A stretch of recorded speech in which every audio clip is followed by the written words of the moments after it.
Ante todo, muy buenas noches a nuestro público a nivel mundial de la red global Progresismo Humano Internacional. Hoy iniciamos octubre del 2014 con un nuevo ciclo de entrevistas de carácter científico y del acontecer de nuestra sociedad y del planeta, siempre con el afán de mostrar la verdad exacta y la realidad actual en la que vivimos. Como ya todos se habrán enterado por diversas fuentes de información, está causando gran expectativa un gran logro científico alcanzado por un equipo de avanzada en Brasil, en la ciudad de Araguaína, referida a la cura exitosa de la enfermedad causada por el virus VIH o HIV-1 y su eliminación completa. El equipo está a cargo del Dr. Paulo Antonio Rodríguez Gobella, jefe de proyecto denominado Mutamba, con quien tenemos el gran gusto de iniciar esta entrevista internacional, quien se ha brindado gentilmente a proporcionárnosla y acceder a nuestra petición sin ningún problema, para aclarar muchas dudas de índole científico y en qué consiste el tratamiento descubierto. Es de hacer notar que esta enfermedad causada por el virus HIV-1, con datos actuales del 2014, afecta aproximadamente a más de 40 millones de personas y sigue en ascenso progresivo, afectando incluso a grupos sin riesgo, desbordándose del control sanitario. Sin más preámbulos, comenzamos la entrevista programada.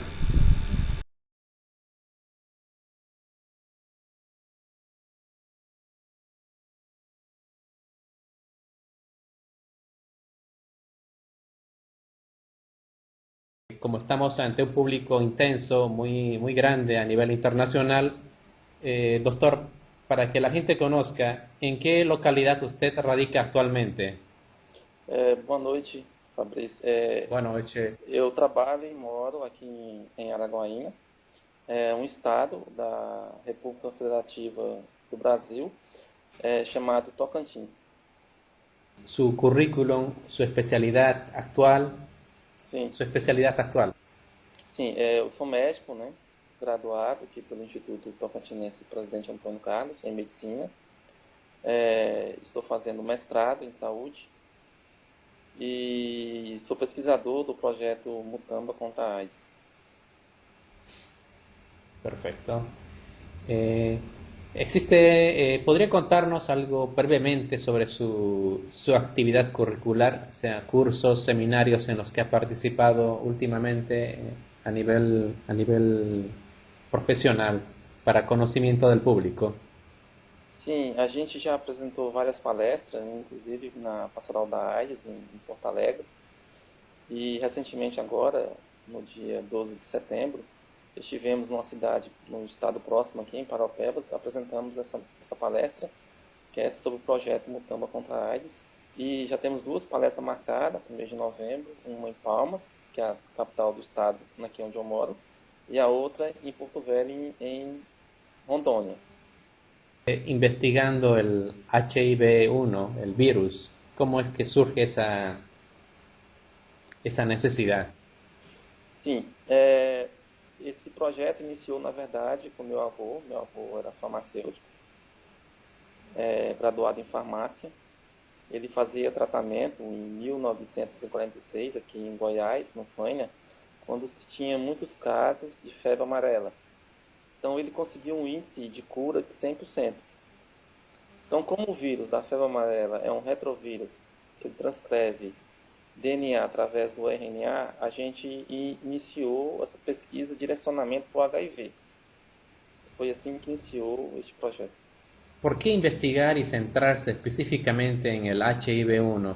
O sea, ¿por qué usted ve esa importancia radicalmente en enfrentar a este virus que agobia a la humanidad? É porque eu sempre tive interesse no assunto da AIDS. Há mais de 24 anos eu leio sobre o assunto. Inclusive eu estava lembrando esses dias que em 1990 eu li o primeiro artigo sobre HIV. E sendo uma patologia que dissemina muitas pessoas no mundo, a gente resolveu iniciar esse projeto com HIV devido aos resultados que meu avô obteve no passado. Existe aún una confusión entre HIV-1, el virus, y la palabra SIDA. ¿Son lo mismo ¿Cuál es su opinión al respecto? A palavra SIDA, ela significa imunodeficiência adquirida. Já é um estado de doença gravio em pacientes que têm imunidade rebaixada. Não só o HIV, como por exemplo o câncer, pode provocar SIDA, que a SIDA é a imunodeficiência adquirida pela falta de defesas do corpo, que são os anticorpos. Então a SIDA, já quem apresenta SIDA em quem tem HIV, já é um estado avançado da doença HIV. O sea, son básicamente cosas distintas, Exatamente, são distintas. pero provocadas por el mismo virus Não. A SIDA pode ser provocada pelo HIV, ou então pelo câncer, ou então pelo um calazar, ou então por uma doença autoimune. Porque na verdade a SIDA é a deficiência de defesas do corpo, síndrome da imunodeficiência adquirida. Quem tem HIV, a probabilidade de apresentar SIDA é muito grande. Com o passar do tempo, apresenta. Mas quem tem câncer também pode apresentar essa imunodeficiência adquirida, que é SIDA.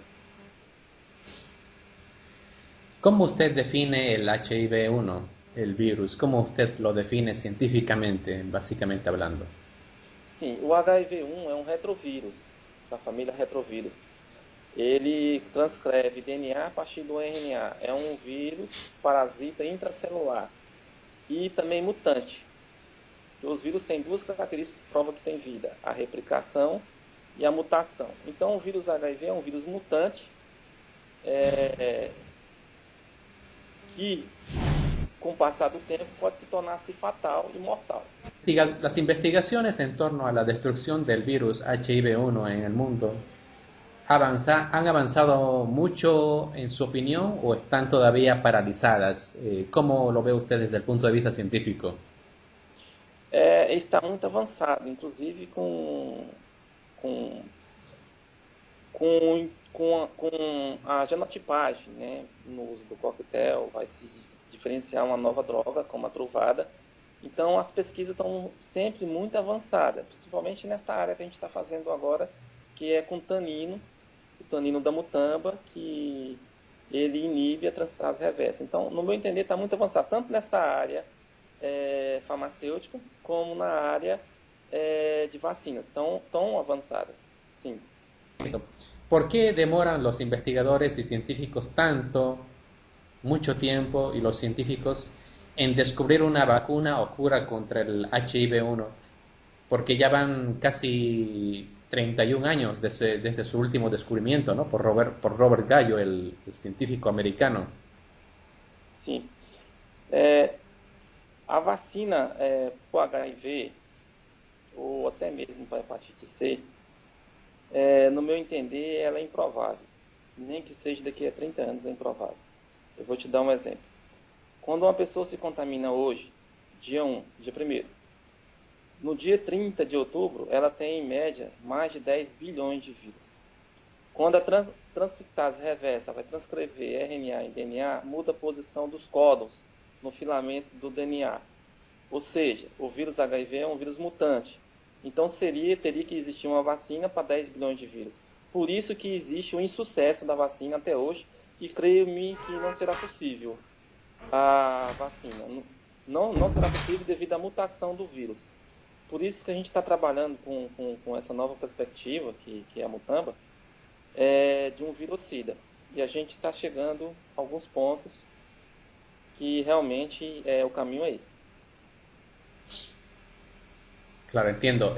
Básicamente usted define que el virus, bueno, el problema que está teniendo actualmente el mundo científico es la mutación del virus, y por eso es que tardan mucho en elaborar siempre algún tipo de medicamento o medicina, o en este caso una vacuna. Exatamente. ¿Qué problemas o qué tiene el virus? Bueno, básicamente era eso, ¿no? La mutación, pero ¿algún otro problema adicional que tenga en la investigación, o solamente ese es el problema principal? O maior problema do vírus HIV é a mutação que ele sofre, e com o tempo ele vai adquirindo resistência aos fármacos existentes. como coquetel. Existe um, dois, três tipos de fármacos que as pessoas usam e com o tempo, com o passar do tempo, ela vai adquirindo resistência, tendo que fazer genotipagem, ou seja, buscar uma nova droga, uma nova droga, uma nova droga, já que não se existe uma vacina eficaz para o HIV. Algunas personas dicen, bueno, vamos a polemizar un poco para entrar en el modo de polemizar en la entrevista. Sim. Algunas personas dicen que no hay el virus, dicen alguna gente, incluso algunos llamados científicos dicen que el virus no existe. Eu não compreendo essa dissertação de algumas pessoas, porque assim como tem o vírus da gripe, que todo mundo concorda que existe o vírus da gripe, inclusive aqui Exacto. a gente tem vacinas para o vírus da gripe, que muda, né, de ano em ano, a cepa muda, eles fazem nova vacina, mas que a vacina eficaz cobre uns 300 vírus, que na verdade existe 900.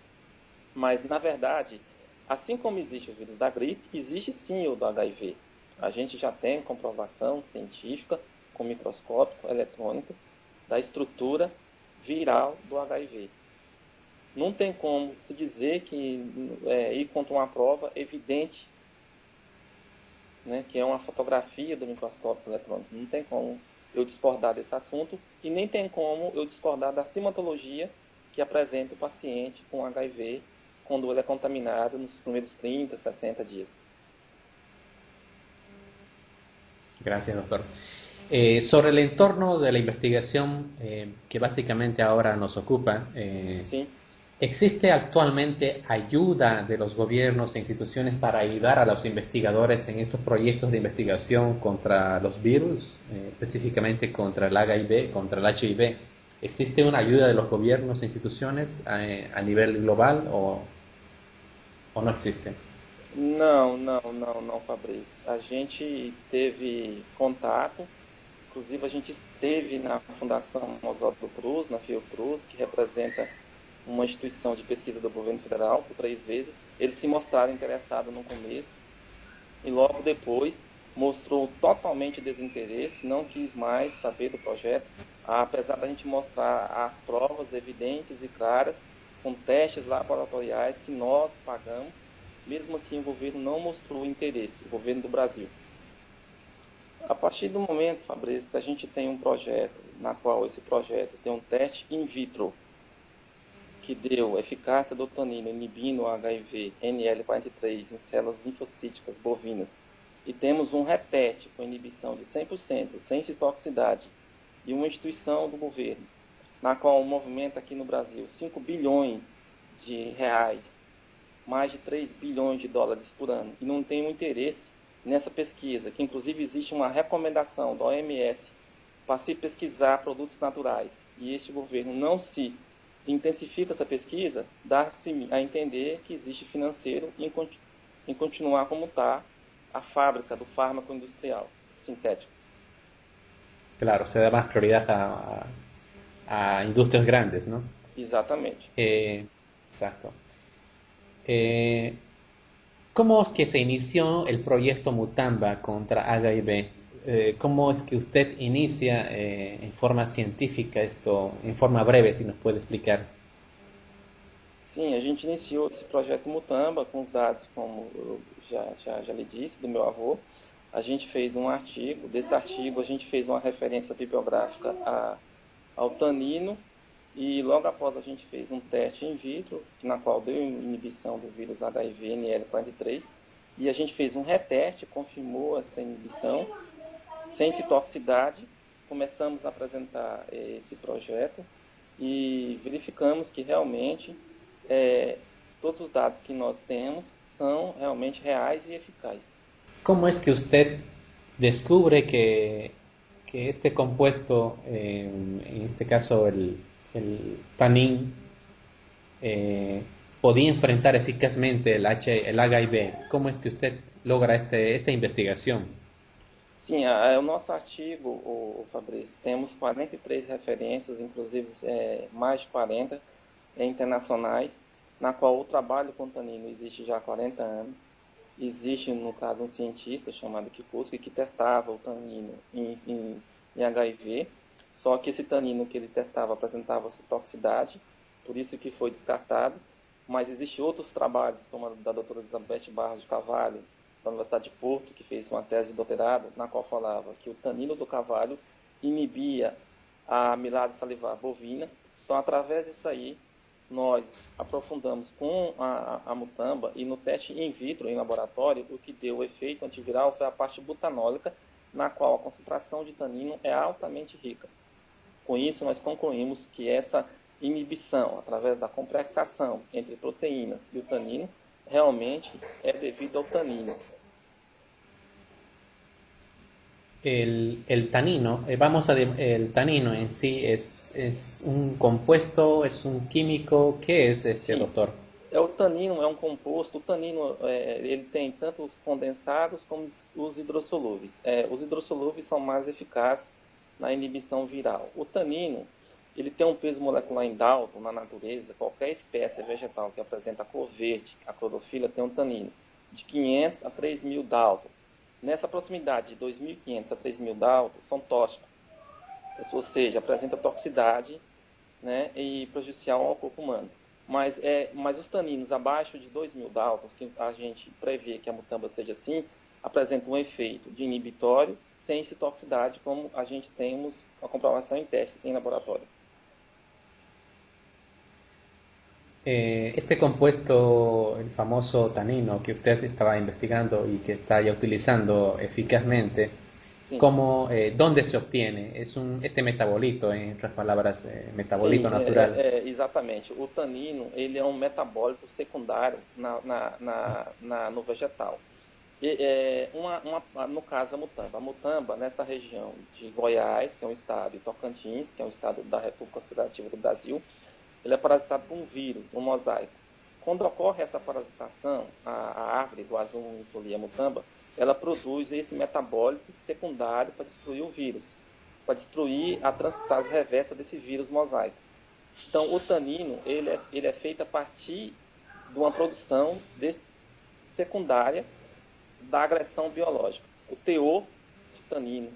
¿Es posible científicamente sintetizar el tanín, o sea, el producto extraído de esta planta? ¿Es posible? ¿Usted piensa que sería conveniente sintetizarlo o tratarlo de modificar o paquetizarlo más que todo para la población? ¿O cómo lo ve? ¿Cuál es su punto de vista?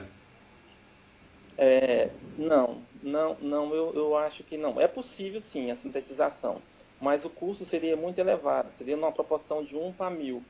Enquanto que uma grama de um tanino natural custaria $1, a sintética custaria 1.000. E devido a essa regulação do teor em Dalton aqui, seria muito difícil e muito caro produzir isso aí artificialmente. Agora seria mais barato e eficaz industrializar as folhas. As pessoas aqui no Brasil começaram a usar essas folhas por livre, espontânea vontade própria. Eles estão usando as folhas desidratadas. A diferença de uma folha desidratada com a verde, no caso da mutamba, perde só 2,75 do teor de tanino. No momento estão usando as folhas desidratadas numa forma empírica, né, natural, de se fazer o extrato. Porque essa industrialização só será possível através do término dos estudos e uma autorização do governo aqui no Brasil, no caso a Anvisa.